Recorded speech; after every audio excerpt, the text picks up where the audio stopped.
Assalamualaikum warahmatullahi wabarakatuh. Bismillahirrahmanirrahim.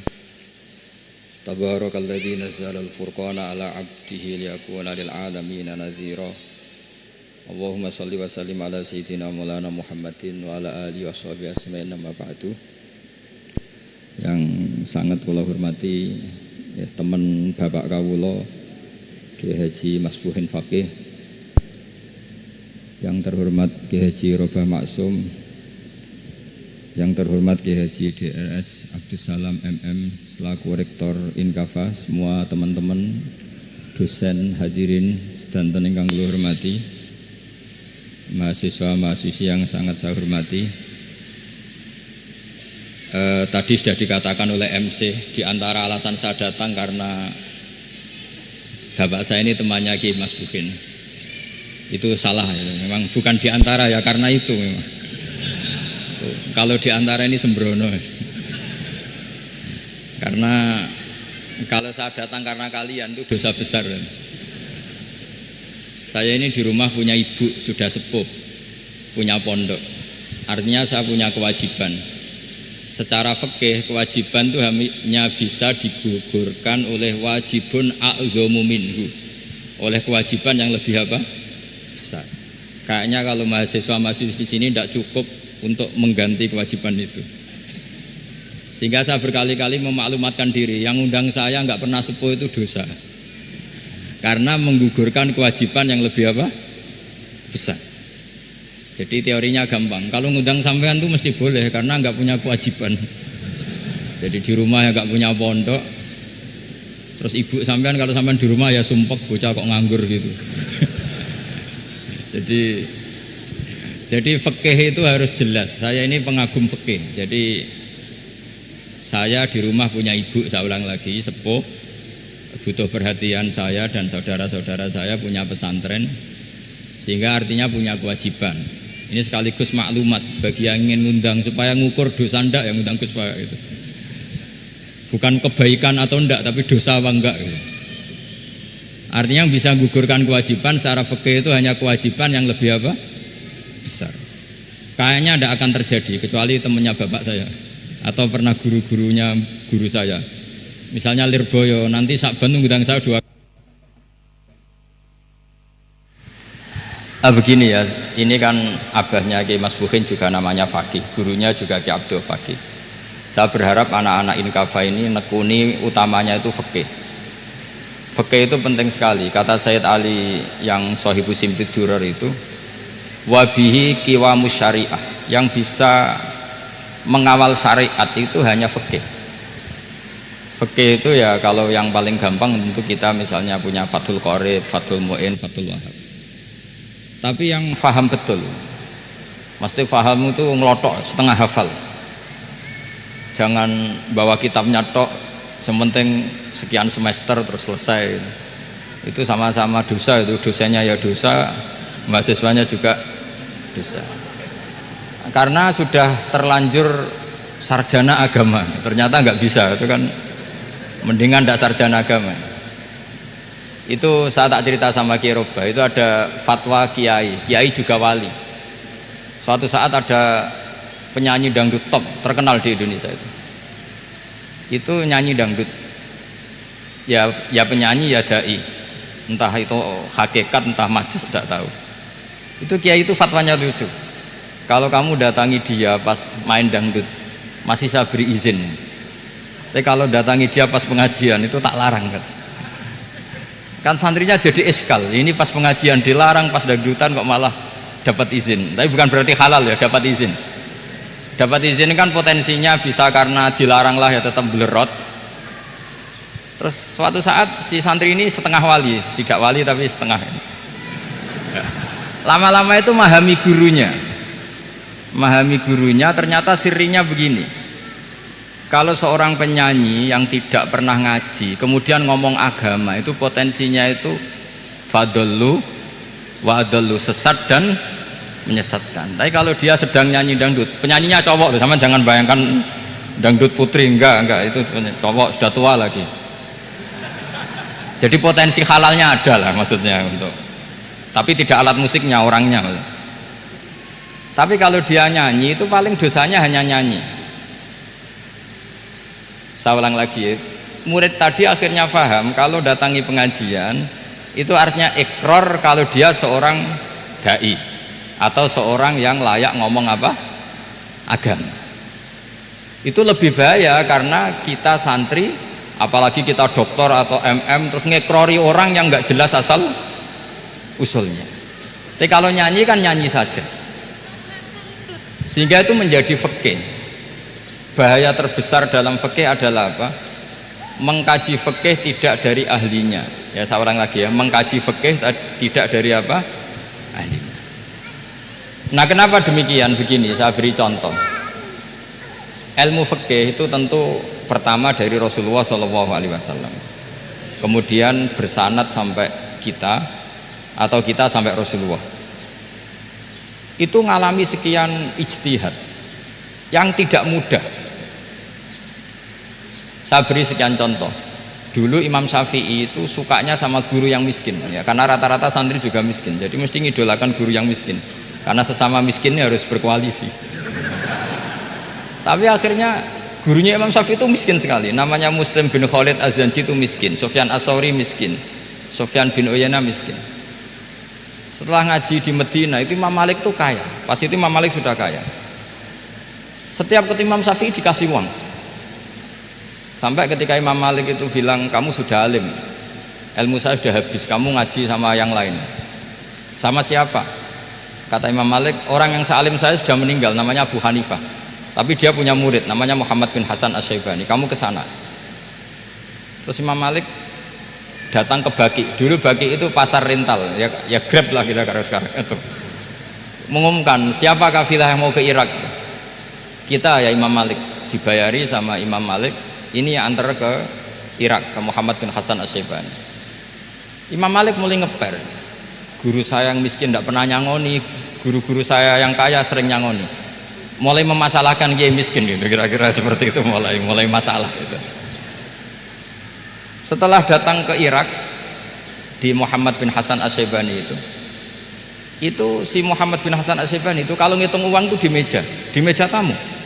Jadi punya emas lantaan, punya uang, kira-kira kalau Indonesia punya rupiah, punya dolar, dihitung itu di ruang tamu.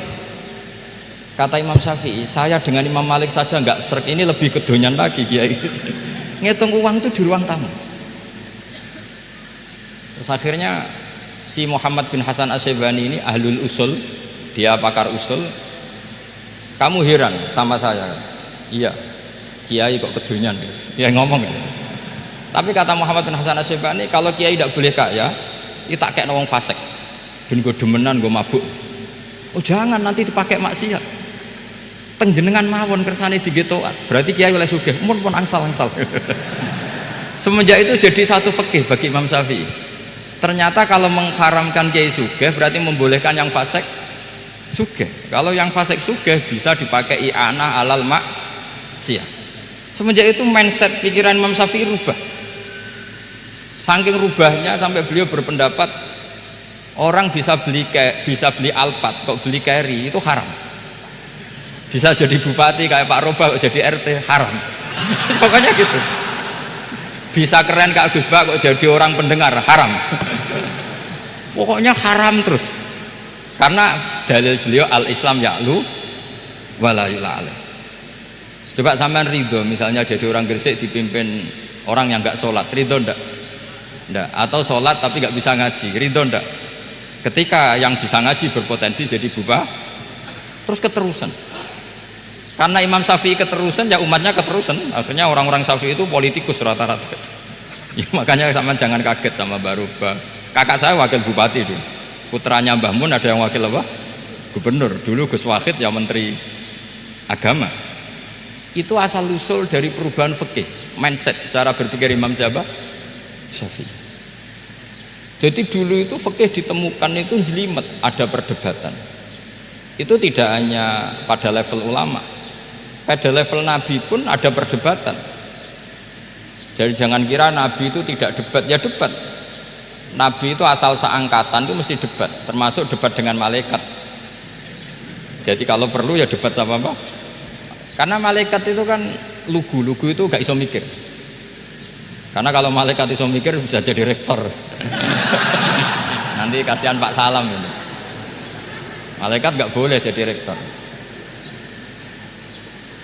Malaikat Israel itu nggak tahu etika. Jadi beliau ketika mau membunuh, mencabut nyawanya Ibrahim datang, ya Ibrahim saya ini disuruh nyabut nyawa kamu. Kata Ibrahim, wah kamu itu pasti salah. Kamu tahu saya siapa? Saya ini Khalilur Rahman, kekasih Allah. Masa kekasih membunuh yang dikasih? Ini nggak benar, logika itu nggak benar. Pasti kamu salah. Karena Israel itu tidak bisa debat. Ketika ditanya, hal ra'aita khalilan yumitu khalilah, masa kekasih membunuh yang dikasih? Saya ini Khalilur Rahman. Masa Allah mencintai saya kemudian membunuh saya? Itu logika agak benar. Tidak, keliru, kamu itu keliru. Israel akhirnya terbang lagi. Ya Allah, katanya logika saya ini salah. Karena masa kekasih membunuh yang dikasih?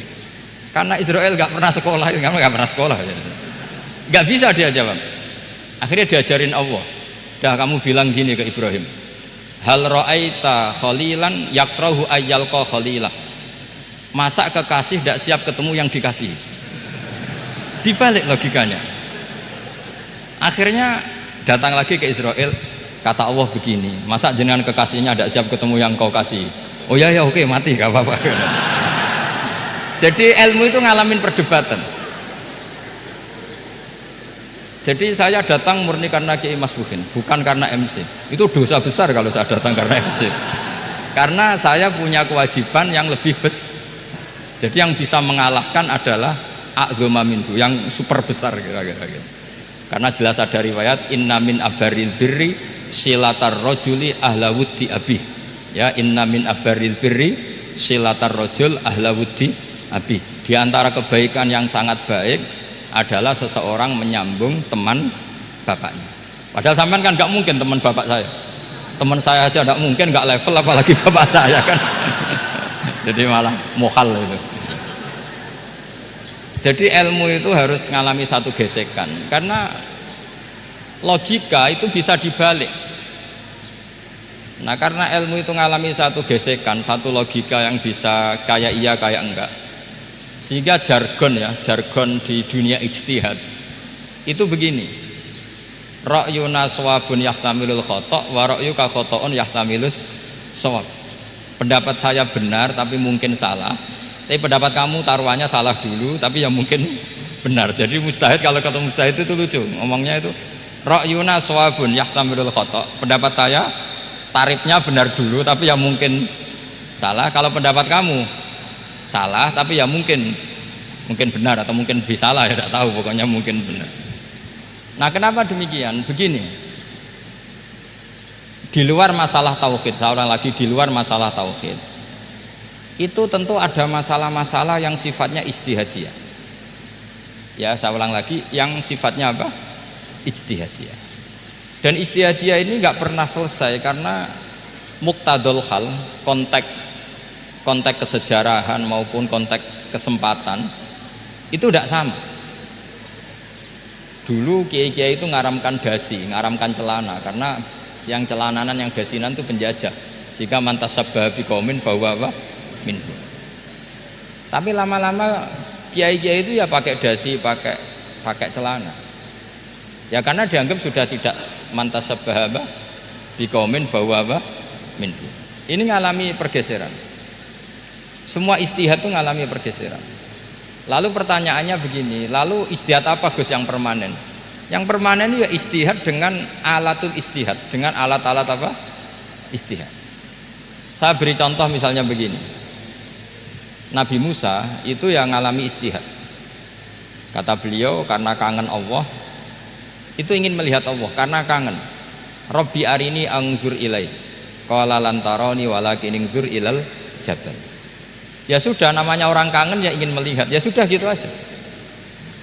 Sehingga ahli ilmu kalam itu berdebat. Kalau kata ahli sunnah, karena Nabi Musa minta ingin melihat Allah, berarti melihat Allah itu jaiz, mungkin. Karena Nabi gak boleh bodoh meminta sesuatu yang hal. Maka antipatinya ahli sunnah terhadap pendapat Mu'tazilah itu antipati. Karena menurut pendapat Mu'tazilah Allah itu qadim, Allah itu laisa kamislihi syai'un, sehingga nggak bisa dilihat. Pertanyaannya adalah berarti Nabi Musa meminta sesuatu yang muhal. Itu bodoh sekali sampai nggak tahu mana muhal mana apa jaiz. Makanya kata Imam Ghazali, masa Nabi Musa yang nabi nggak tahu kalau melihat Allah itu muhal, sampai minta berarti nganggap itu jaiz atau boleh. Itu cara pandang orang-orang ahli sunnah apa wal jamaah. Tapi tetap saja sebagian ulama itu ya balelo, yang kayak Mu'tazilah itu ya balelo, cara berpikir pokoknya itu karena kangen, bukan karena mungkin atau tidak mungkin.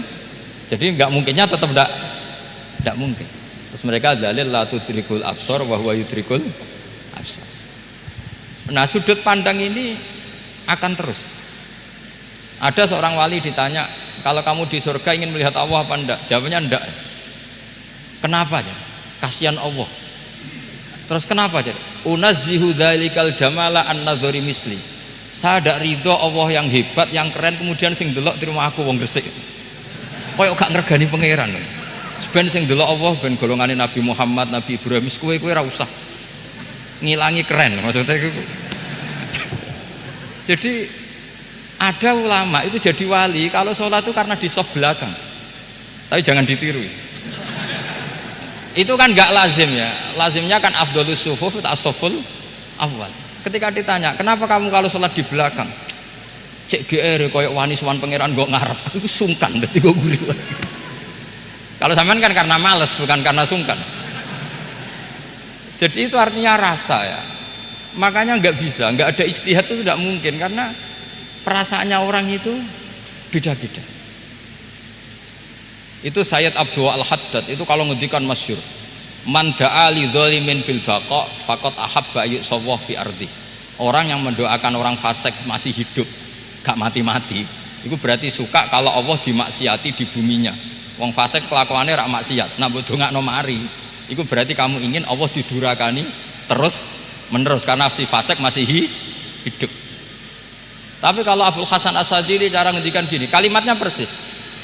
Man ahabba alla yu'sawwahu fi ardi faqad ahabba alla tadhharu maghfiratuh. Orang yang ingin dunia ini steril gak ada maksiat, maka sama saja berkeinginan tidak melihat luasnya maghfirahnya Allah. Sama-sama wali besar, tapi cara pandang hubungannya dengan Allah seperti itu. Jadi mau tidak mau, istihad itu mau tidak mau. Makanya tidak usah dipertentangkan misalnya cara berpakaian, cara apa, yang penting sesuai aturan Islam ya sudah. Karena ini urusan rasa. Urusan apa? Rasa. Itu Syekh Hasan Basri itu sering jagongan sama Robiah Hadawiyah. Itu secara fikih salah. Tapi pas itu ulama fikih ditanya, kenapa Anda tidak komentar terhadap dua wali besar yang sering ketemu? Andaikan semua santri seperti itu akan saya halalkan, kata. Karena nggak mungkin punya nafsu. Sehingga fikih dulu memang masih asli. Kamu lihat di takrib misalnya, lelaki melihat perempuan itu nggak boleh kecuali sekian alasan. Termasuk boleh itu li taklim karena mengajar, atau lil muamalah. Ini yang mulai masalah. Ada warung kopi, penjaganya cantik, santri-santri ngopi, ini lil muamalah kan kasus itu. Mau disalahkan tuh ada takbirnya, mau dibenarkan ini jelas fasik kan, jelas fasik. Maksudnya sudah fasik sebelum itu ditambah itu, jadi fasiknya permanen. Nah pertanyaannya adalah, kalau kamu ngajar mbak-mbak kemudian hafal yang cantik yang enggak, itu taklim lin nazar apa nazar li taklim? Itu taklim apa modus? Makanya kalau ngopi cari bakul yang cantik, itu muamalah untuk nazar apa nazar untuk muamalah? Loh, kalau saya ngopi dengan kiroba pasti halal. Karena begini, berjalan saja bareng capek, nggak tahu itu warungnya siapa, terus berhenti ngopi, kebetulan bakulnya cantik. Nah itu mungkin halal karena kan saya tidak milih-milih, ingin ngopi kebetulan bakulnya cantik. Kalau kamu kan nggak apal daftarnya. Wah itu mesti haram itu mesti haram itu. Karena berarti kan kamu menjadikan ngopi ini modus. Gue jagani nak takok pangeran, lo kok nazar muamalah Gusti muamalah. Itu mesti modus. Maka fikih itu harus dikawal oleh tasawuf. Kalau ndak, semua hukum fikih bisa diakalin. Makanya Imam Bukhari punya satu bab namanya Kitabul Khiyal, bab mengkhilaf fikih. Beliau itu antinya sama Abu Hanifah itu luar biasa. Nggak ada ulama dibenci Imam Bukhari kayak Abu Hanifah. Masyhur itu. Untungnya beliau nggak menangi Abu Hanifah. Kalau menangi geger terus ya. Bisa bahsul masail terus ya. Itu Abu Hanifah itu ulama yang suka khilah. Khilah itu ngerekayasa hukum. Misalnya begini, saya ini puasa agak lemes, ujian agak lemes, apalagi kiai serapati di duit, santri beling-beling lemes gitu. Apa mangan ini kan, poso-poso kok mangan kan gak keren.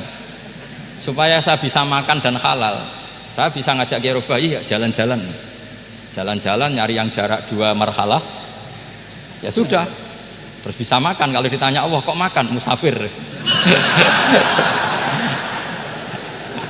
Jadi bolehkah insya'us safar menciptakan pergi demi untuk supaya boleh iftar? Boleh enggak cara jenengan? Coba kok enggak boleh, alasannya apa? Kan pergi. Perginya juga enggak maksiat. Itu khilaf. Tapi Sayyid Muhammad, Abuya Sayyid Muhammad, Muhammad bin Alawi, Sayyid Muhammad itu membela Abu Hanifah, artinya membela jangan semua khilaf itu diharamkan. Karena itu cara, saya ulang lagi, karena itu cara untuk mengawal bahwa hukum Allah itu luas.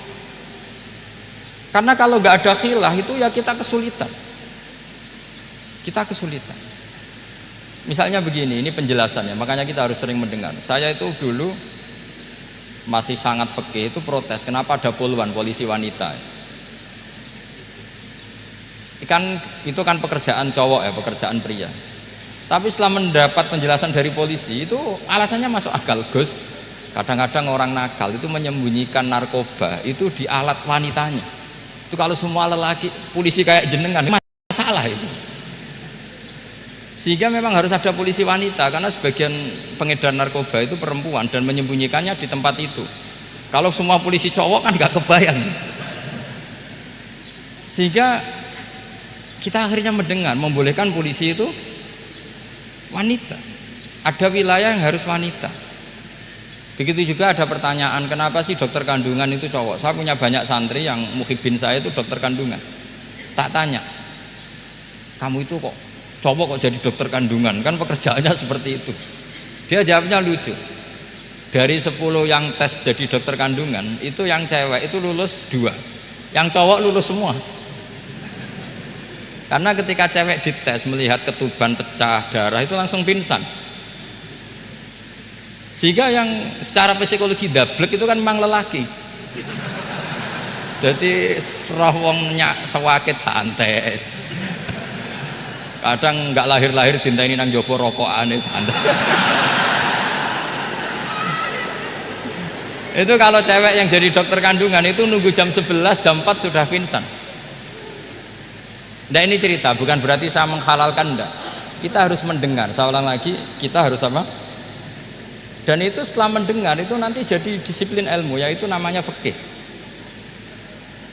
Saya berkali-kali cerita di mana-mana cerita, fikih itu harus dievaluasi karena ini masalah furu'iyah. Saya berkali-kali cerita di mana-mana cerita. Hukum berteman orang fasik gimana? Pasti orang jawab haram karena takut ketularan orang fasik.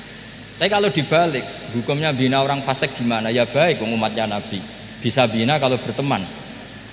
Kamu bisa bina orang fasik tanpa berteman? Gak bisa.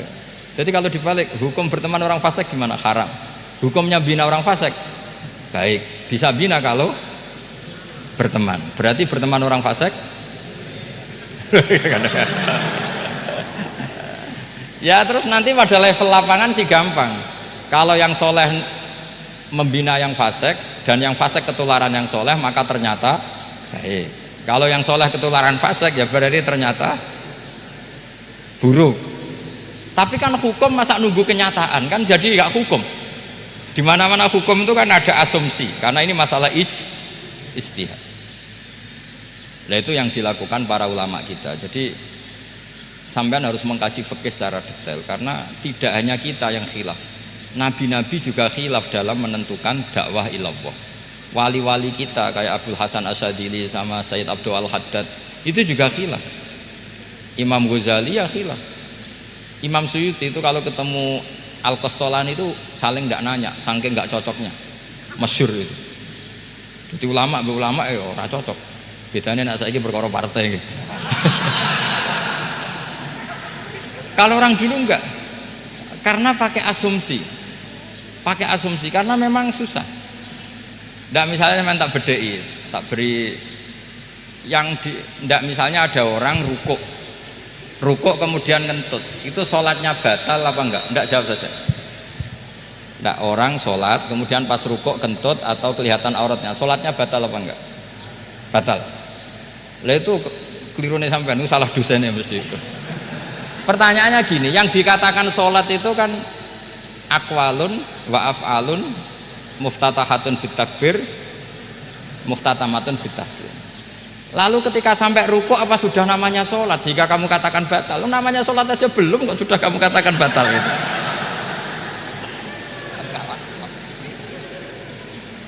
Iya kan? Jadi kalau aku mau sholat pas rukuk ngetut batal atau ora? Mestinya jawaban yang benar, ya ora sholat jenenge gitu. Karena kalau dikatakan sholat, definisinya harus sampai salah. Tapi kan kita nggak mungkin ngomong seperti itu, kan dianggap majnun. Padahal itu yang benar, yang punya kecerdasan. Nah makanya pertanyaannya, fikih itu ngikuti bahasa awam apa bahasa istilah?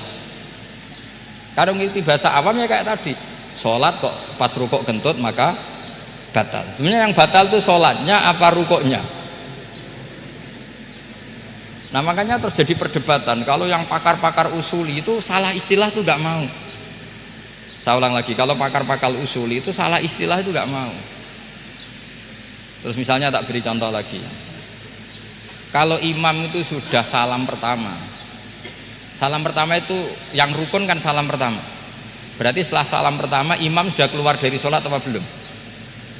Sudah kan? Yakin? Ya sudah. Sekarang sama tak bedai. Lalu makmum itu kesunatan langsung berdiri apa nunggu imam salam kedua? Enggak, jawab satu. Nunggu salam kedua kan? Nah, itu kriminalnya sampai Anda suki itu. Kriminalnya begini, berarti Anda membolehkan makmum bergantung sama orang yang sudah tidak sholat.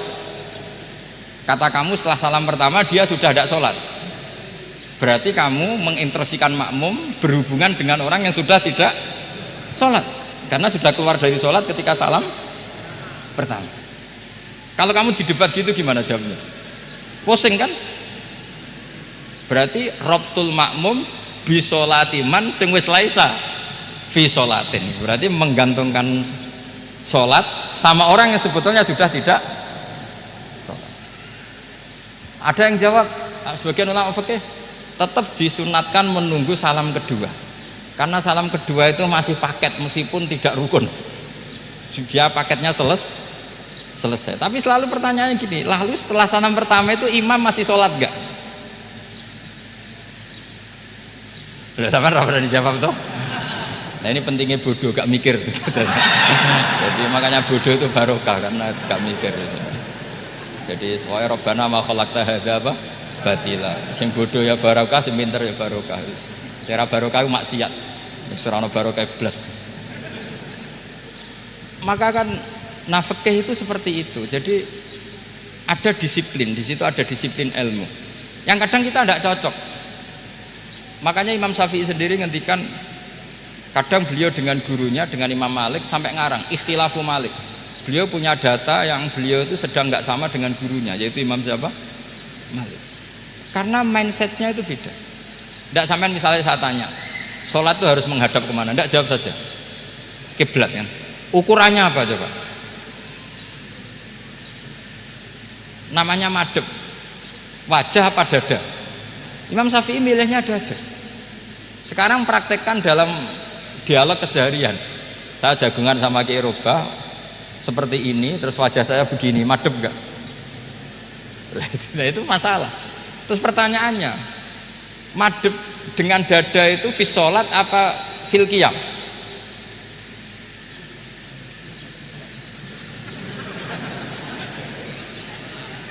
Loh enggak, kalau di sholat pas sujud dada kamu madem mana coba? Kamu tidak pernah mikir kan? Ya madem pakai dada itu kan kalau berdiri, kalau rukuk sama sujud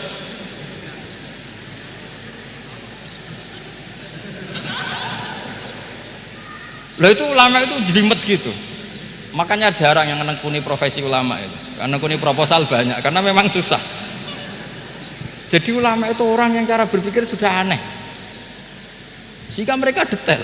Maksudnya menghadap itu apa ukurannya? Ukurannya kalau berdiri ya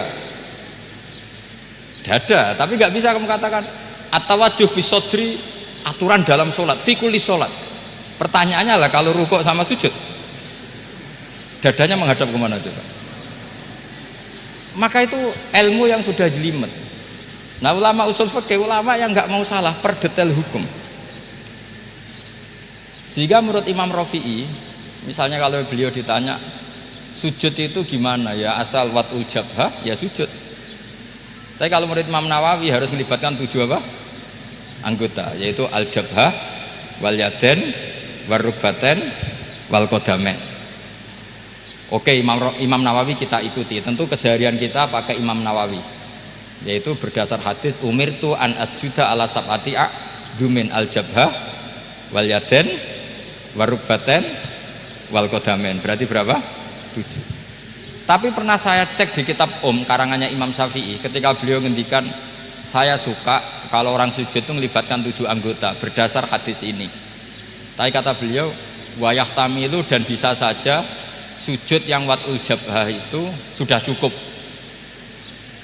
Kata Imam Syafi'i, limadha, karena Nabi ketika sujud itu hanya ngendikan begini, sajadalaka wajhi wa sam'i wa basori. Gak ada di hadis wa yadi wa rubati wa qadami. Ya sudah, akhirnya nah itu sudut pandang. Terus gugatan kedua begini, ada orang muslim yang sujud sama berhala. Untuk menjadi murtad itu harus 7 anggota apa cukup watul jabhah alal ardi? Untuk sah menjadi murtad itu, untuk sah menjadi murtad cukup watul jabhah alal ardi harus 7 anggota. Untuk keabsahan murtadnya itu tidak jawab. Makanya ini tugas dosen-dosen ini meminterkan ini, karena namanya sudah faqih. Faqih itu ahli fikih yang detail, namanya faqih. Kalau ini mutafaqih. Jadi bukan tafakuha tapi tafakuha, kayak tamarodo.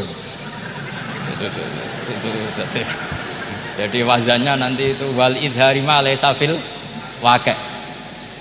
Jadi ini bukan gojlok, ini memang marah saya ini. Jadi kalau sudah pakai gelar fakih harus fakih betul. Karena ilmu fikih itu sebetulnya gampang. Sampai kalau ngaji i'anah itu kelihatan fikih itu gampang karena ada logika yang terbangun.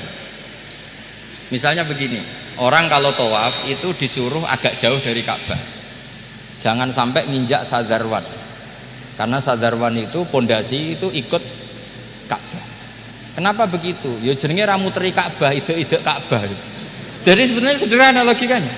Sing jenenge muter itu di luar itu kita muter. Lah kalau nginjak pondasinya namanya gak muteri Ka'bah tapi ide-ide Ka'bah. Ya jadi sederhana, sebetulnya ya masuk akal. Jadi fikih itu nggak ada yang iskal, sebetulnya masuk akal. Tapi karena kita nekuni itu tidak serius, maka terus jadi paradok. Saya beri contoh lagi, ini sebagai penghormatan saya sama Kiai Mas Bukin, karena ini sudah namanya fakih. Kalau ada ayam jago ditabrak truk, terus kejet-kejet, andai kan dibiarkan pun mesti mati, karena gerakannya sudah harokatul matbuh. Terus kamu sembelih, itu halal apa enggak? Enggak jawab, ayam jago loh. Kalau kamu katakan halal, dia sudah tidak punya hayatun mustaqirroh, kehidupan yang permanen. Andai kan kamu biarkan pun 1 menit lagi meninggal. Kejet-kejet kan mau prosedur saja, maksudnya pantasnya mati yo kejet-kejet sih, tapi sebetulnya sudah pasti mati. Maka ini ada 2 ulama. Kalau kata Imam Malik tetap namanya halal karena ruhnya masih di situ, sehingga ketika kita nyembelih ya nyembelih hewan yang hidup. Yang namanya nyembelih itu pokoknya mematikan yang punya roh. Sementara saat itu rohnya masih di situ, meskipun 1 menit lagi pasti mati. Tapi kalau mazhab Syafi'i enggak, ini sudah harokatul madbuh, tidak punya hayatun mustaqir. Sehingga dalam perdebatan ulama fikih itu lucu, kadang ya gampang-gampang mangkel no. Misalnya begini, kalau ada anak lahir tidak ada amaratul hayat, nggak nangis, nggak bernafas, sunat disolati apa enggak? Siktun sing layas tahillu walayas, langsung lahir langsung mati, nggak ada amaratul hayat.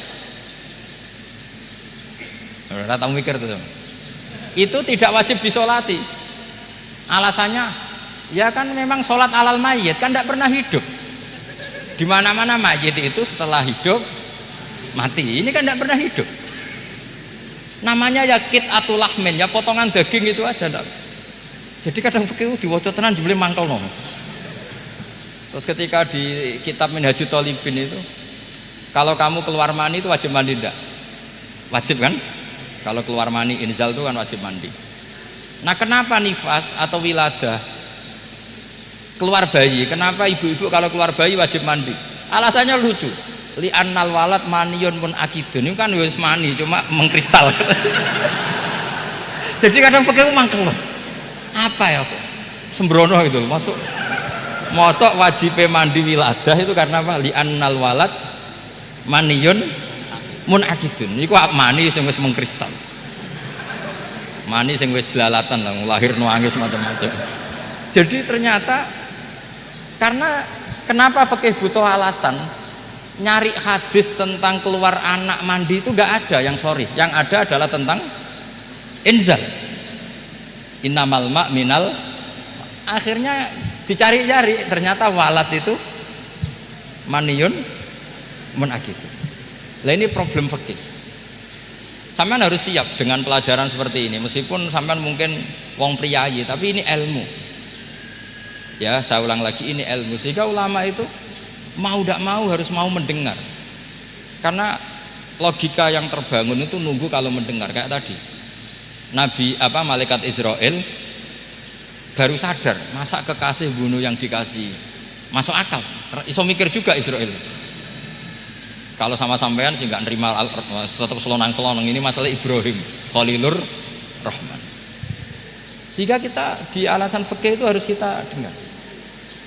Saya dulu itu, saya sampai sekarang itu sama, kalau bayi lahir masih sudah berbentuk bayi, saya sendiri berpendapat sebaiknya disolatin. Kalau sudah berbentuk bayi, meskipun tidak nangis, tidak ada amaratul hayat. Kan yang digugurkan itu wajibnya, bukan masalah boleh dan tidak. Itu banyaklah perdebatan ulama di bab itu. Saya beri contoh lagi perdebatan ulama. Ini contoh-contoh fikih karena ini khusus penghormatan status fakih tadi. Itu kalau ada orang mati, jenazah itu. Jenazah itu kalau sholat, itu kan umumnya jenazah di depan, kita nyolati di belakang. Itu yang mengatakan begitu ya tidak punya alasan, ya taunya mulai dulu begitu, di mana-mana nyolati jenazah, jenazahnya di depan. Tapi di kitab Mahali jelas diterangkan, kata kaul sani tidak wajib. Alasannya ya lucu, fa innal janazah laisat bi imamin. Jenazah itu tidak imam, kenapa harus di depan? Kan kacau kan? Lu coba alasannya di depan apa? Dia ada imam kok. Nah barokahnya fikih itu, sehingga kita melihat di Arab Saudi sekarang itu jenazah kan di belakang, tapi kita tetap nyolati mayit. Kalau di Arab Saudi musim haji itu jenazahnya di kamar mayit, tapi kita nyolati. Itu satu-satunya takbir ya tadi, fa innal janazah laisat bimanzilatil imam. Tapi jangan praktekkan, nanti dia kepaliran sesat tuh. Saya hanya cerita ilmu, jangan dipraktekkan. Kalau dipraktekkan masih jadi aliran sesat. Mono jenazah ning mburi mame kok ngarep aliran sesat. Sebetulnya bukan sesat gitu. Uji coba fikih.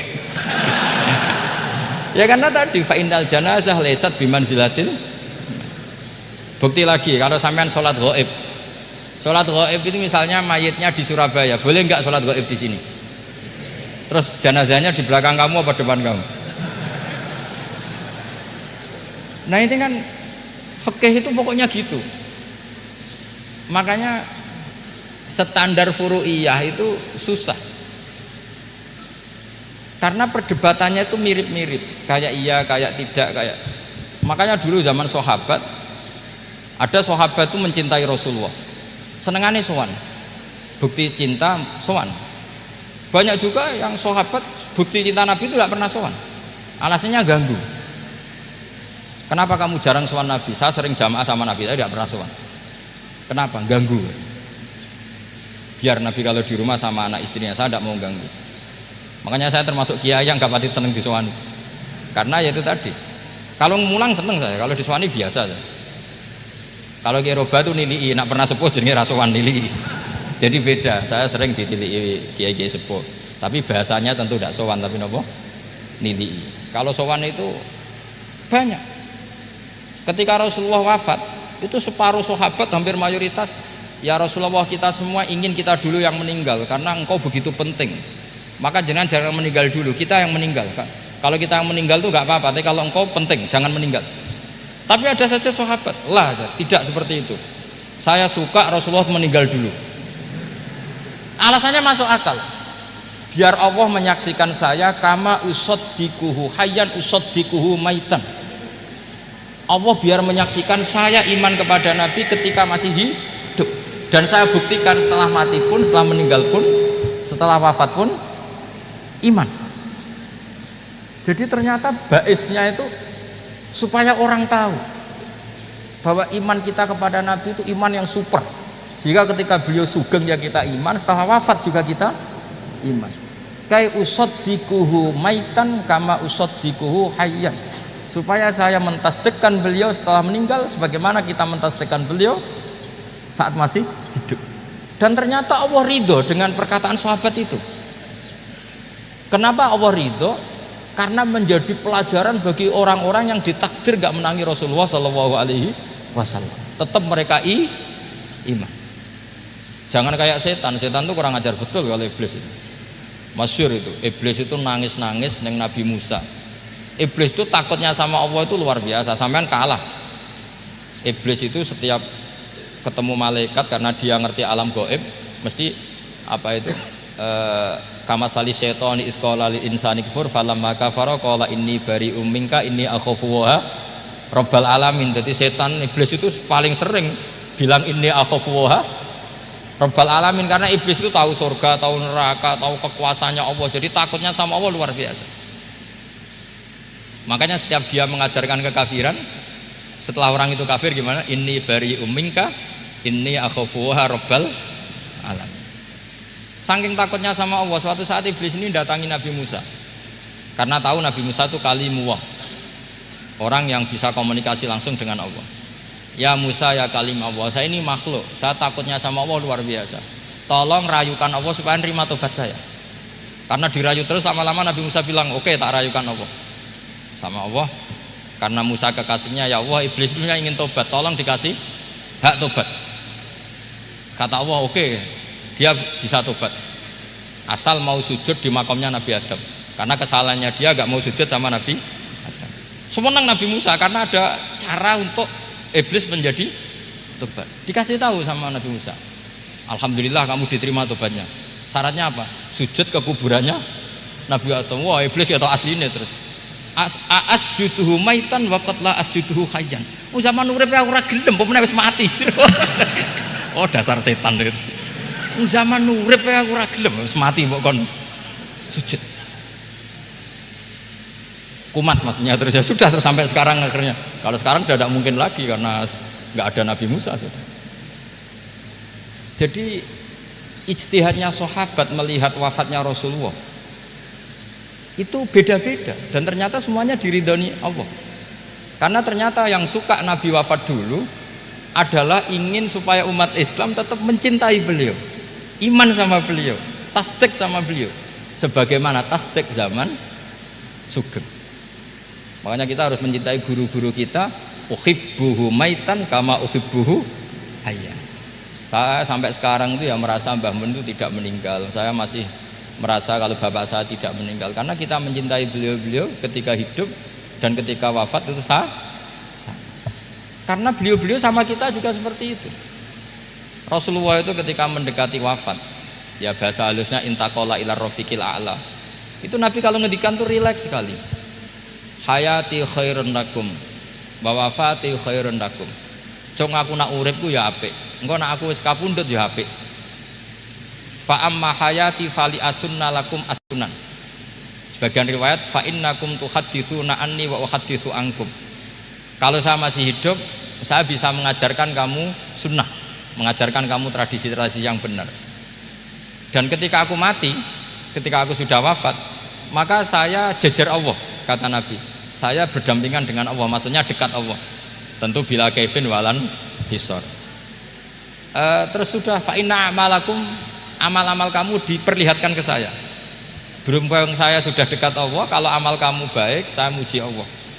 Kalau amal kamu buruk, saya langsung mintakan ampun kepada Allah. Jadi Nabi rileks sekali.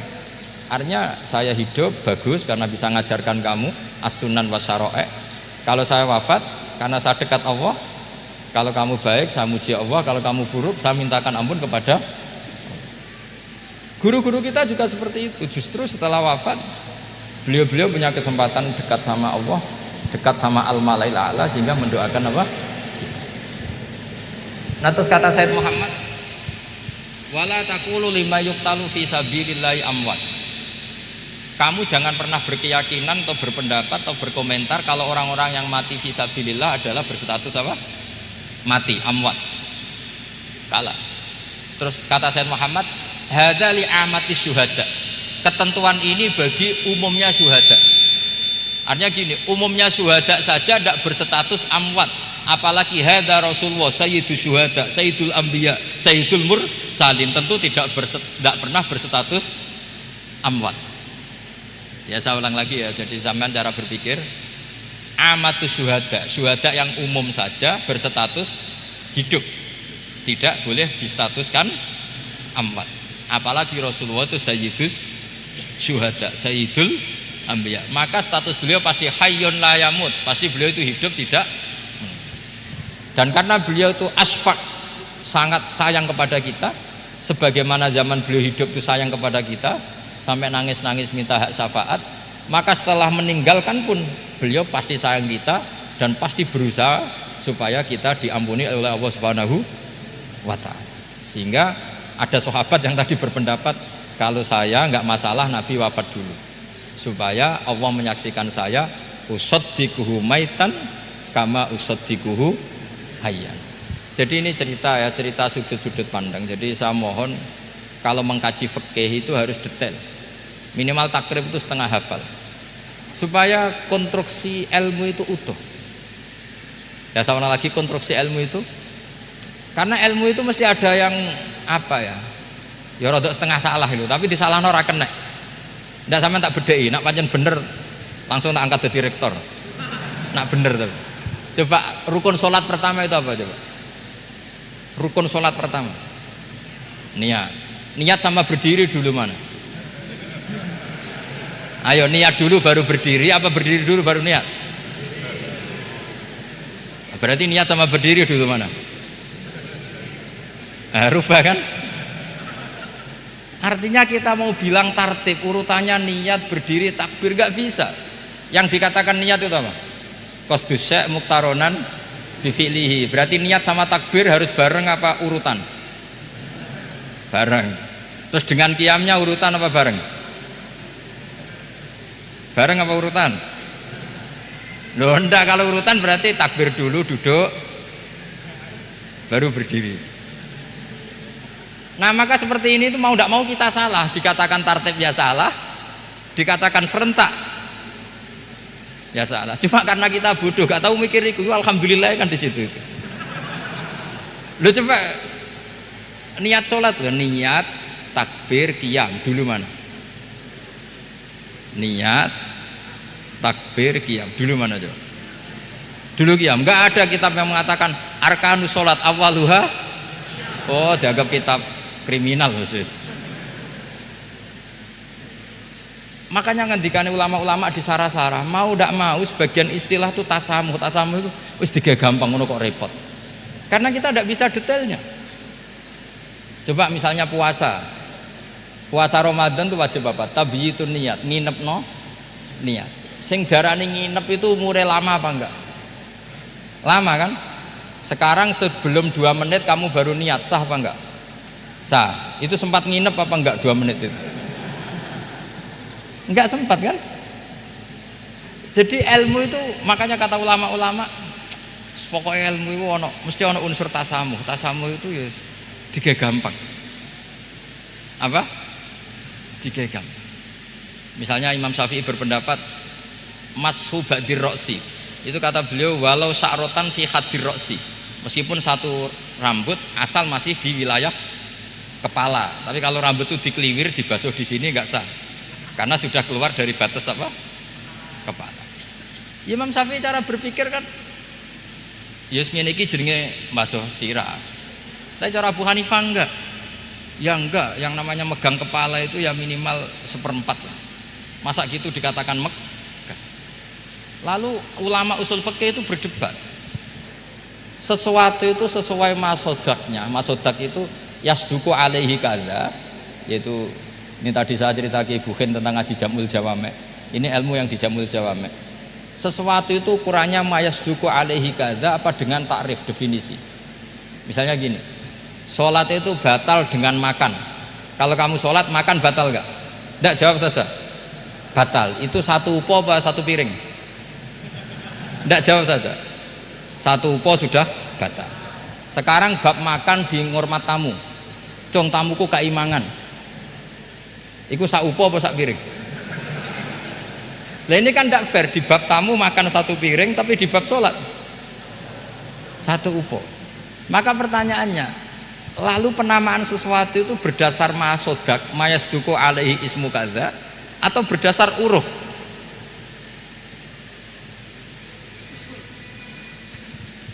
Ukurannya apa coba? Maka terus jadi perdebatan. Lah ini di sini ini pentingnya ulama, karena ya sekarang saya bedai sekarang. Cengkeh itu wangi apa enggak? Kategorinya cengkeh. Wangi kan, kalau orang bikin kue tar pasti pakai apa? Cengkeh. Pakai wedang ronde supaya manis, apa wangi dikasih apa? Cengkeh. Nah itu saya berkali-kali cerita, pernah mau dipikirkan orang ihram itu enggak boleh rokok karena dianggap pakai apa? Mewangi, karena ada apa? Cengkeh. Tapi terus didebat, kalau gitu berarti orang Jumatan sunat rokok. Karena Jumatan disunatkan pakai pewangi. Wah itu kan akhirnya tuh, wah iya repot ya. Jadi kalau cengkeh kamu kategorikan wewangen, yang orang ihram nggak boleh rokok karena pakai cengkeh yang wangi, konsekuensinya orang Jumatan sunat rokok karena berarti di masjid pakai apa? Pewangi. Kan sesat semua ya. Jadi itu ilmu. Makanya selain fikih mateng itu ada ilmu yang namanya usul fikih. Usul fikih itu yang neliti itu. Mayasduku alaihi kadza. Jadi yus ngono iku darani ngono. Saurang lagi. Ngono iku wis darani ngono. Ora perlu roh detail. Ya, saya ulang lagi. Wis ora perlu roh detail. Makanya Abu Hanifah itu misalnya basuh wajah. Wis angger kecelok ngene iki basuh wajah. Nek Imam Syafi'i kan detail. Mimbaini mana bitis sya'ri sampai ila somahe udunehi ila dzakon. Terus mana bitis sya'ri Imam Syafi'i nambah apa? Ghaliban. Kenapa ditambah ghaliban? Karena kalau orang budak mana bitis sya'rinya di sini. Jadi itu fikih. Jadi fikih itu jelimet. Padahal kita ini nggak pernah berpikir secerdas Imam Syafi'i, tapi akhirnya ya mikir juga. Nah, gak ditambah ghaliban, mana bitis sya'rinya orang budak kan? Sini. Terus sekarang perdebatannya, orang budak basuh maskur roksi di sini sah enggak? Karena tadi itu wajah apa kepala kan gitu. Kan jadi bingung gitu. Ya makanya ini mukadimah saya supaya sampean lebih disiplin belajar apa? Fikih, dan setidaknya didiskusikan lah kitab-kitab Minhajut Thalibin atau kitab-kitab Mahali. Karena di situ nanti ada perdebatan, dan perdebatannya itu indah sekali kayak tadi. Ada yang mengatakan jenazah harus di depan, tentu dalam kondisi normal kita ingin jenazah itu di depan. Tapi ada kondisi itu tidak normal kayak di Masjid Haram. Lalu solusinya gimana? Ya kita ngikuti kaul sani, fa innal janazah laisat bimanzilatil imam. Tapi kalau di sini normal ya sudah kita sholat ya normal aja lah. Masa jenazahnya di belakang kamu sholat, nanti jenazahnya iri, sekali-kali di depan aja kok gak boleh gitu. Malah jadi repot nanti. Jadi karena apa ya? Kalau kita mengkaji tidak panjang itu bahaya. Karena ilmu tadi, ilmu itu ada logikanya. Imam Ghazali dalam bab warid sama maurid itu gak setuju sama Imam Syafi'i, dia Maliki. Ya kalau dalam mazhab Syafi'i yang populer kan kalau ada najis airnya sedikit kan dikucurkan supaya al-ma'u itu warid.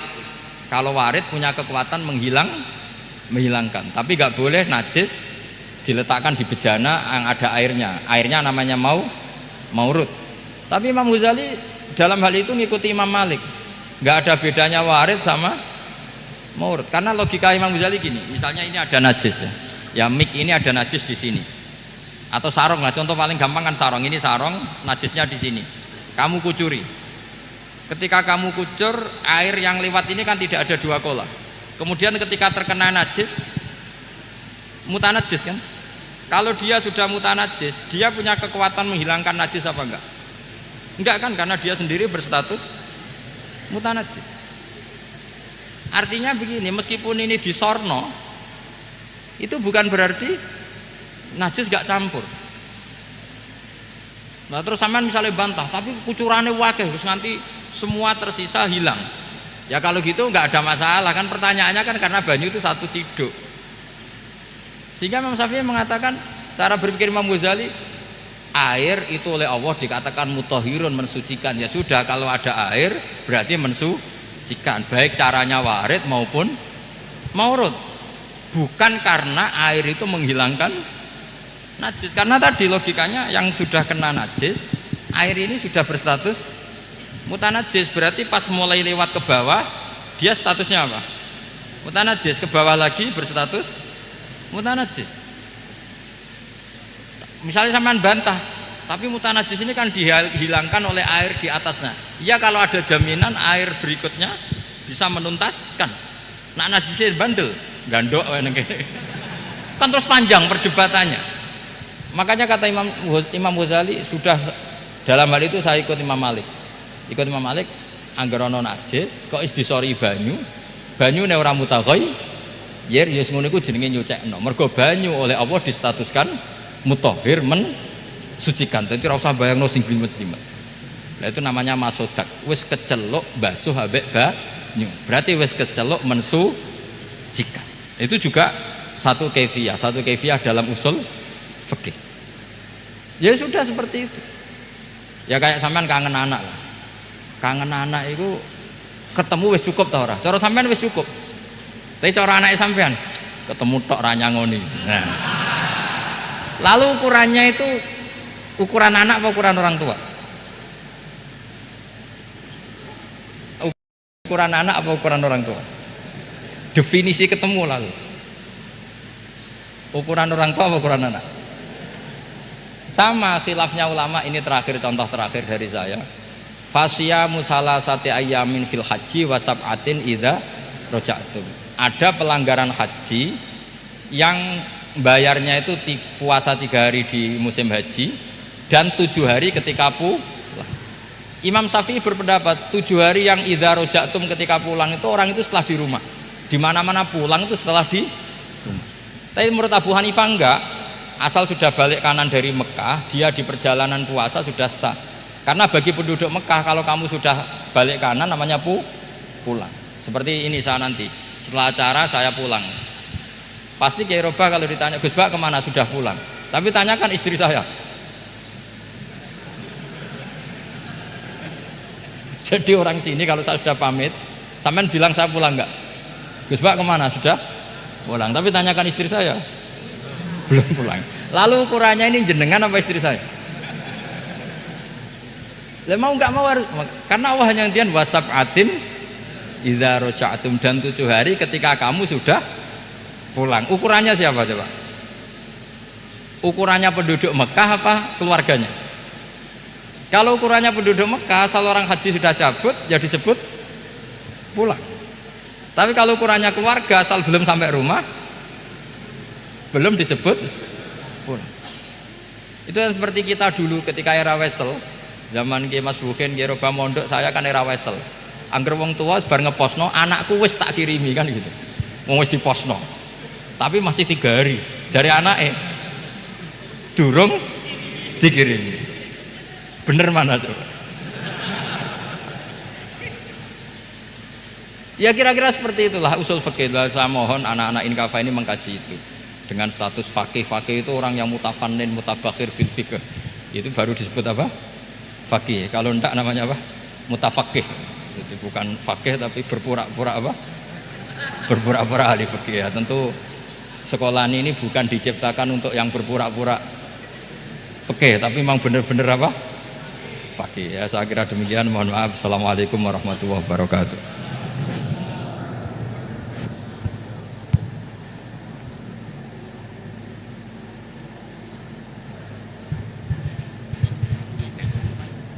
Ngapunten dumateng para kiai, para gus, para hadirin, hadirat peserta kuliah umum, wabil khusus dumateng narasumber.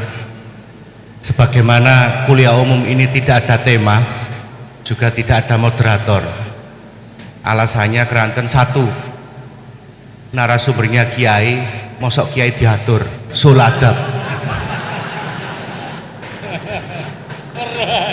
Niki alasan yang nomor 2 sebenarnya. Yang nomor 1 niku sanjange niki 153 dosen Inkafa niki sami ajri dados moderator. Keranten narasumber nggo jlokan sanjange. Nyuwun izin dateng Kiai Ahmad Bahaudin menawi wonten pertanyaan dari hadirin maupun hadirat dari mahasiswa, mahasiswi diberi kesempatan niki nggih. Saderengipun ditutup kalian doa. Nyuwun izin rumiyin keranten narasumber kiai. Nggih, alhamdulillah dipun paringi izin. Monggo.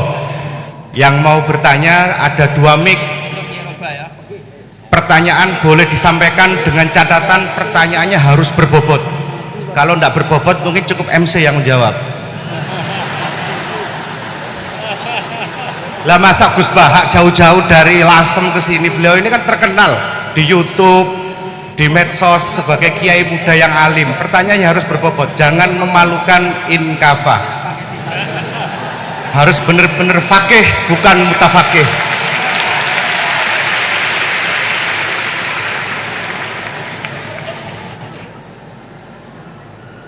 Insya Allah beliau masih ada waktu sekitar 50 menit karena kemarin janji beliau akan meninggalkan tanah suci Manyar maksudnya pukul 9.30. Monggo angkat tangan dari Muhibbin nggih. Oh, dari mahasiswa nggih. Langsung mawon, tidak pakai dilis.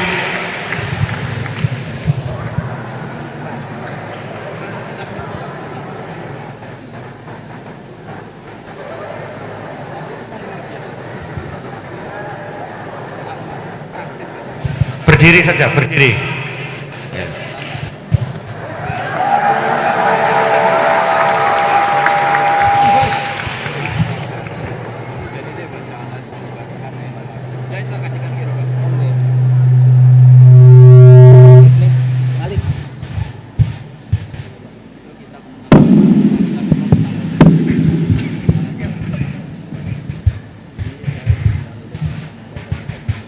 Bismillahirrahmanirrahim. Assalamualaikum warahmatullahi wabarakatuh.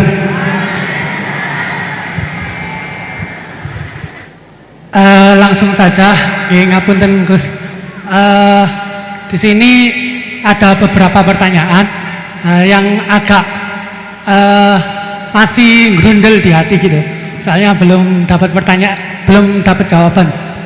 Yang pertama mengenai dari tadi penjelasan dari Gusti Allah menciptakan hamba di dunia ini, ada yang taat dan ada yang suka bermaksiat gitu.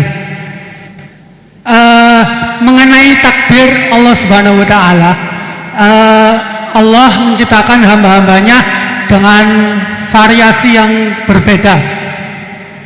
Kemudian manusia diciptakan dengan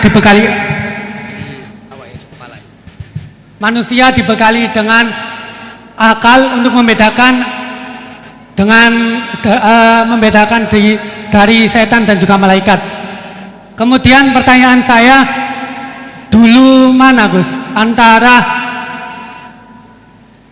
takdir yang ditentukan oleh Allah atau pilihan akal kita gitu.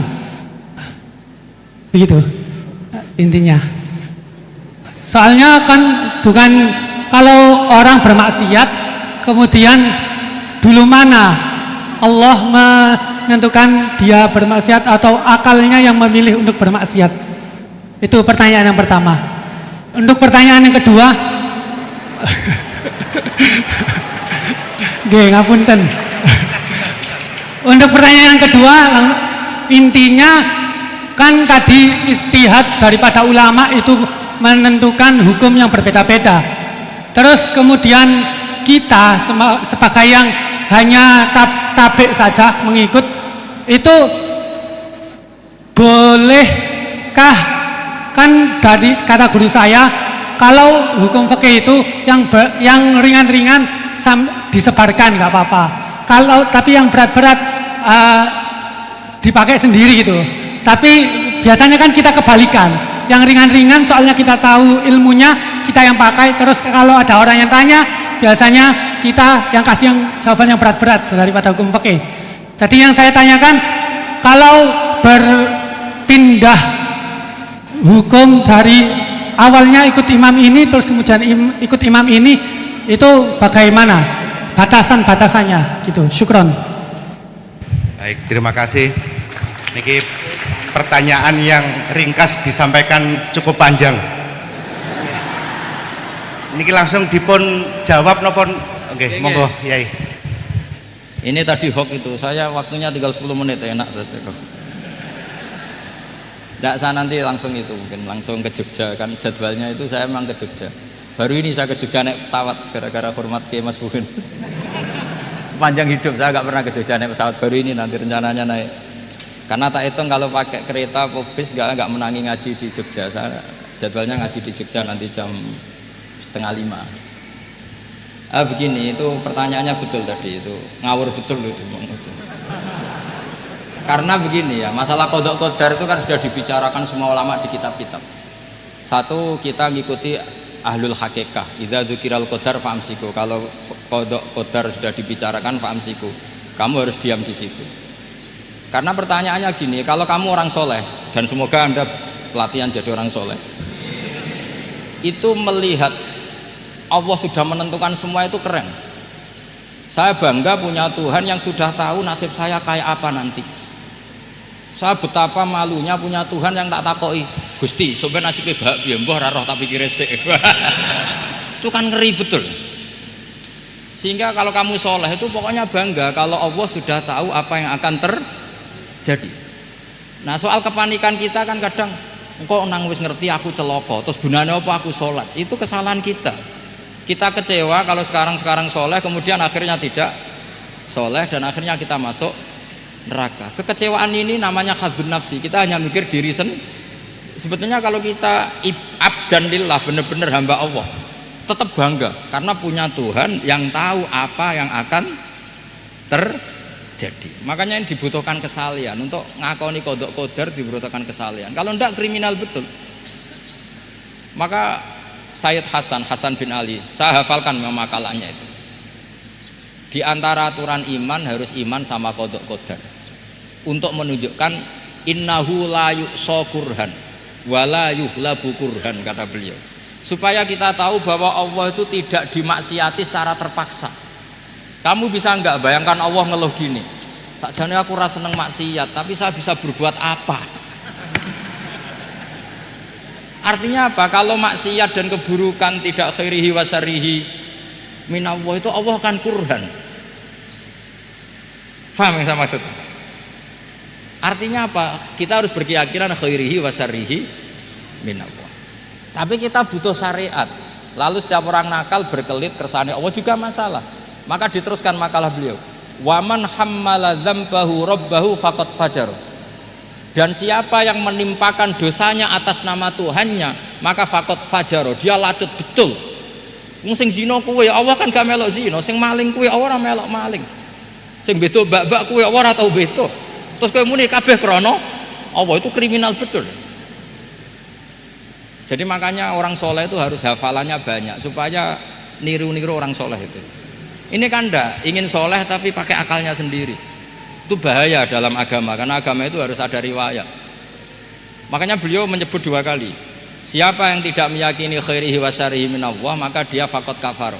Karena seakan-akan di dunia ini waqa'a fi mulkihi ma la yuriduhu. Kalau kamu bilang syar tidak minallah, berarti waqa'a fi mulkihi ma la yuriduhu, di kerajaannya terjadi sesuatu di luar kehendaknya. Tapi waman hammala dzambahu rabbahu faqad fajar, orang yang menimpakan dosanya ditimpakan karena Allah, maka faqad fajar, dia lacut betul. Wong apa ndak ikut maling, ndak ikut zina, ndak ikut korupsi kok. Oh, ini kehendakmu ya. Nah, kalau kamu bisa paham itu ya sudah, jadi orang soleh saja. Kalau ndak ya pilih wa amsiku tadi apa? Sudah, tidak usah dibahas. Jadi saya mohon semua yang dengar ngaji saya ini, yang enggak tobat supaya tobat, yang sudah tobat ditambahi ilmu, karena biasanya tobat itu ya karena enggak ngerti apa-apa, semua mikir. Itu makalnya Sayyid Hasan bin Ali, cucunya Rasulullah SAW, dan itu diamini oleh semua ulama. Saya pernah ditanya seorang rektor, enggak terima dosen, enggak terima mahasiswa, rektor tanya, Gus, yang benar itu Jabariyah apa Qadariyah? Jawaban saya lucu, sementing soleh dulu, kalau setelah soleh kamu enggak apa-apa Jabariyah atau Qadariyah. Karena setelah kita soleh, perasaan kita gini, qaddaronillah ala sholat, saya bisa berbuat apa di depan kehendak Allah. Sehingga perasaannya orang soleh ketika mengatakan al-abdu majbur adalah mengatakan la haula wala quwata illa billah. Asal soleh loh ya, asal soleh. Tapi kalau orang itu tidak soleh, dijawab apa saja ya brengkel loh ya. Umpamanya natine ra tau tenang ma Allah. Qadariyah juga sama, ini penting.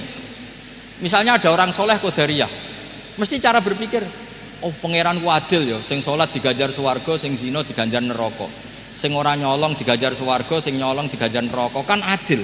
Mosok sing nyolong dilebokno swarga, sing sholat dilebokno neraka, kan jadi lucu. Artinya ketika dia Qadariyah juga ingin membaca hikmahnya Allah bikin aturan. Asal soleh, saya ulang lagi, asal soleh.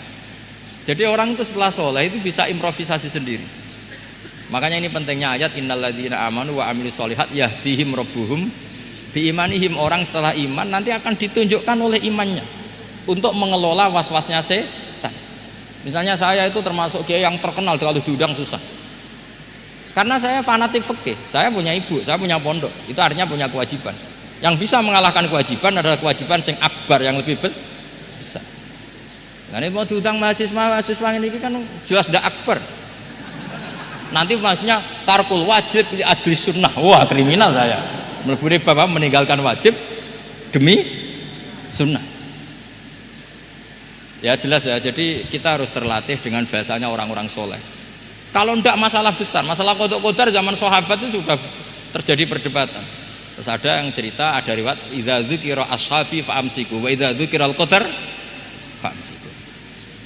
Kedua masalah ijtihad fikih, yaitu nggak apa-apa, memang dari awal furu'iyah kan, dari awal furu'iyah. Kalau nuruti ijtihad gini, kalau ada mahasiswa tanya sebaiknya dijawab apa enggak? Mungkin sebagian narasumber sebaiknya dijawab biar marem. Terus sebagian narasumber sebaiknya nggak usah dijawab. Wong mahasiswa ben pinter kok apa-apa takok, gak mandiri.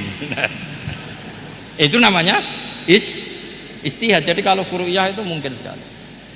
Ya ini saya masih punya waktu 2 menit, masih satu pertanyaan. Itu hoax tadi yang 50 menit enak.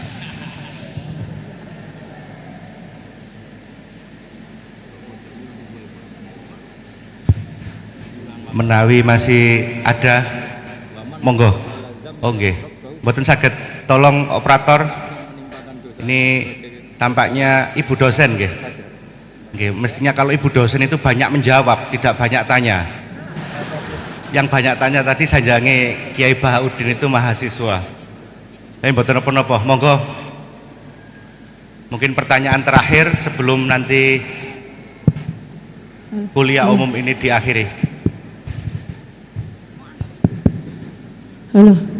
Assalamualaikum warahmatullahi wabarakatuh. Alhamdulillah enjing menika saged pinanggih kali Gus Bahak, matur suwun kesempatan menika. Sebenarnya kalau ada orang yang nggak mau bertanya itu karena nggak mau bertanya itu karena malu, ya karena malu. Tapi saya sebenarnya pertanyaan saya ini remeh. Walaupun remeh saya tidak mau dijawab oleh MC Gus, langsung dijawab panjenengan mawon. Mengatakan Gus, di antara yang disampaikan dalam perkuliahan tadi disampaikan bahwasanya jangan pernah menolak khilaf, karena khilaf adalah salah satu cara untuk mengawal hukum Allah. Begitu nggih. Untuk saya yang mutafaqih ya, bukan faqih, saya mutafaqihah. Untuk mendalami ilmu fikih itu kayaknya walaupun waktu saya ndak expired ya, sudah tua saya ini Gus G, sudah berumur dan minim sekali pengetahuan saya tentang fikih.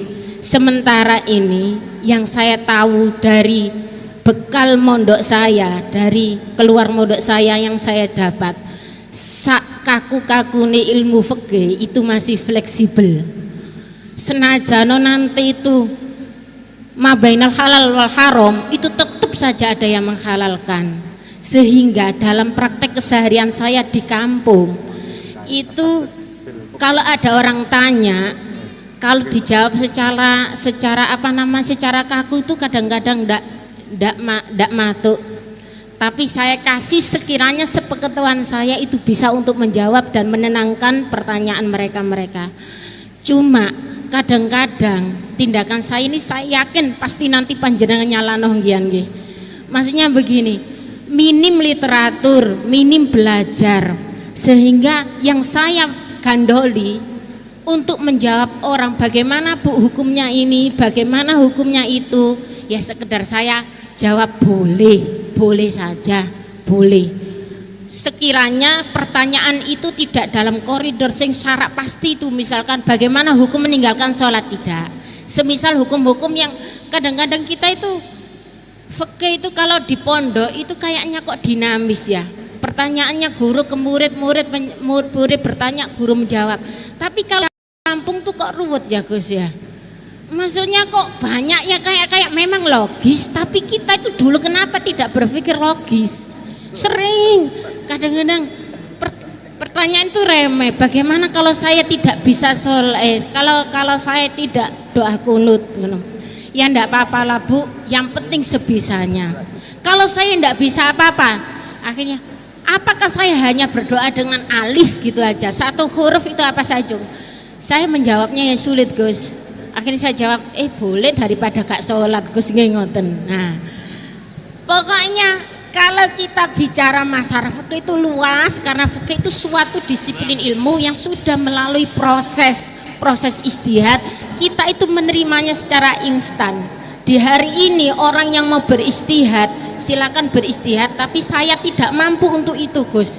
Jadi saya berbahan apa yang saya dapat dari pondok, yang kemudian itu akan mengalami banyak hal yang ruwet. Walaupun kampung saya itu kampung yang primitif, justru orang-orang kampung awam itu pertanyaannya yang sering mengecoh kita. Tapi kalau kita hidup di kampung yang orang-orangnya itu pintar, pertanyaannya Ibu yang terhormat begitu ya, ya. MC-nya iya, konkretnya ya maaf MC agak itu Gus ya, MC karena saya tidak mau dijawab oleh MC. Bagaimana tindakan saya semacam itu sekedar menjawab pertanyaan orang, pertanyaan sekeliling saya yang saya tidak mampu memberi hal-hal yang memberi jawaban yang pasti, padahal itu tidak keluar dari koridor fikih maksud saya ya. Itu contohnya oh iya sudah Gus gitu. Kafani biqouli astaghfir katsir. Assalamualaikum warahmatullahi wabarakatuh. Baik, terima kasih. Awalnya rasa mahasiswa, di akhir-akhir rasa dosen, jadi malah memberikan kuliah tambahan. Monggo Yai menawi. Ya, bismillahirrahmanirrahim. Itu udah pertanyaan, itu curhat. Ya kalau orang latihan jadi tokoh ya memang bingung-bingung sedikit itu bagus lah itu. Ya bagus, gak masalah kan. Sampean bingung terus kelihatan bingung ya bagus, jujur. Ya kalau orang latihan jadi kiai, jadi bunyai ya memang begitu ya. Ya agak-agak bingung sedikit. Kalau sudah mapan kayak saya tidak pernah bingung, santai aja. Karena tadi sudah yakin semuanya sudah ditulis di Lauh Mahfud. Yang jelas begini, pertanyaan itu ada dua. Zaman Nabi pun ngendikan ada dua. Ada su'alul mustafhim, orang tanya ingin paham. Ada su'alul muta'annid, tanya ingin mempersulit. Nah biasanya masyarakat juga dua tadi, ada tanya ingin tahu, ada tanya yang memang muta'annid. Muta'annid itu memojokkan kiai. Ya, saya pikir ini sudah dosen pasti tahu gelagatnya orang ini muta'annid apa mustafhim, memang benar-benar tanya apa mempersulit. Misalnya kita ketemu orang fasik ya ada dua, ada yang lugu apa ada yang enggak. Kalau yang lugu tanya caranya tobat, yang memang ingin tobat. Kalau yang enggak ya memang hanya muta'annid. Sehingga kata masyiatullah itu juga pernah dipakai orang kafir. Wa qala alladziina asyraku law sya'allahu ma asyrakna. Kata orang-orang musyrik, kalau kita dikehendaki Allah juga tidak melakukan musyrik. Tapi mereka ingin menjebak Nabi bahwa kamu yang kampanye tentang masyiah berarti kita musyrik pun karena masyiah. Orang kampung juga gitu. Saya masih ingat guru saya Kiai Haji Maimun Zubair pernah ditanya tentang orang haid yang karena free sex, karena seks bebas, bukan karena ketularan atau karena orang lain, memang dia sendiri yang nakal. Yang tanya dokter, tentu yang tanya dokter. Dokter itu berambisi menemukan obat haid. Jawabannya Mbah Mun itu unik, padahal beliau itu sangat sayang sama umat. Jawabannya beliau gini, dok, sesuatu yang menjadi hukuman Allah supaya orang mau kembali tobat, ya Allah diberi hak. Intinya kan mesti misalnya ada orang hidupnya boros, kemudian punya utang banyak, dia agak dipercaya masyarakat. Terus kamu ditanya solusinya gimana? Ya gak perlu ada solusi. Itu memang hukumannya orang yang salah. Biar roh rasane lahum fid dunya khizyun, ada unsur kehinaan. Ada orang selingkuh dikucilkan masyarakat, terus tanya kamu gimana caranya nggak dikucilkan?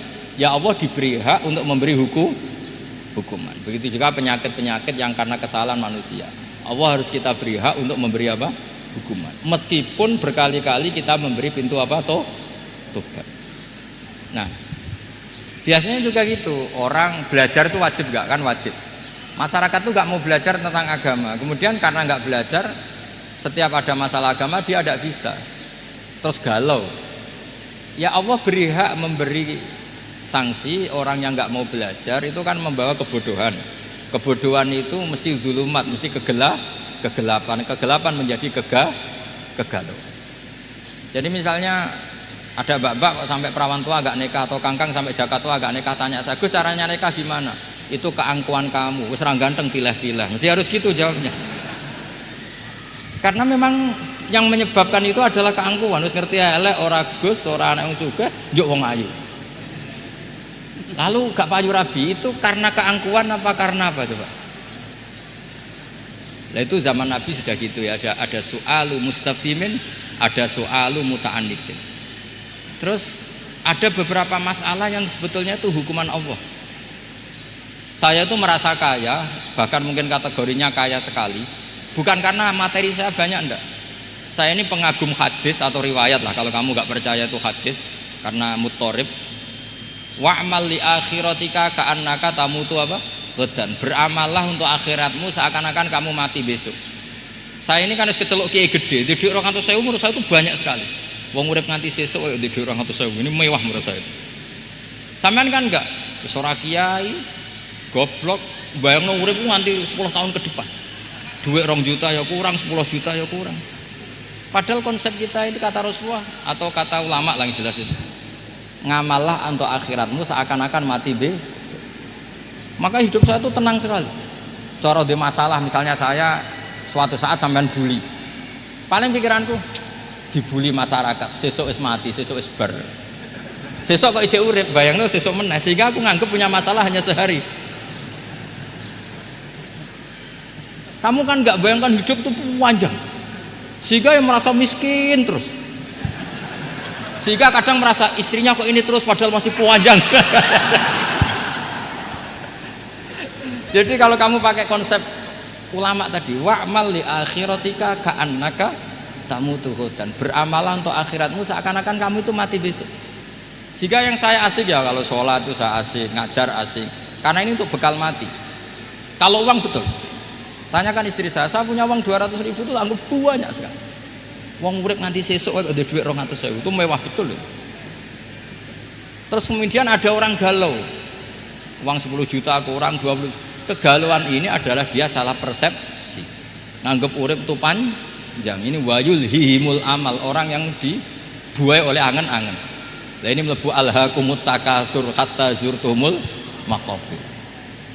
Ya bu dosen yang rasa mahasiswa ya, atau mahasiswa yang rasa dosen tadi kata MC. Ini enggak gitu, keliru MC. Dosen yang rasa bunyai. Jadi lebih keren. Dosen yang apa? Rasa bunyai. Ya saya kira demikian. Assalamualaikum warahmatullahi wabarakatuh.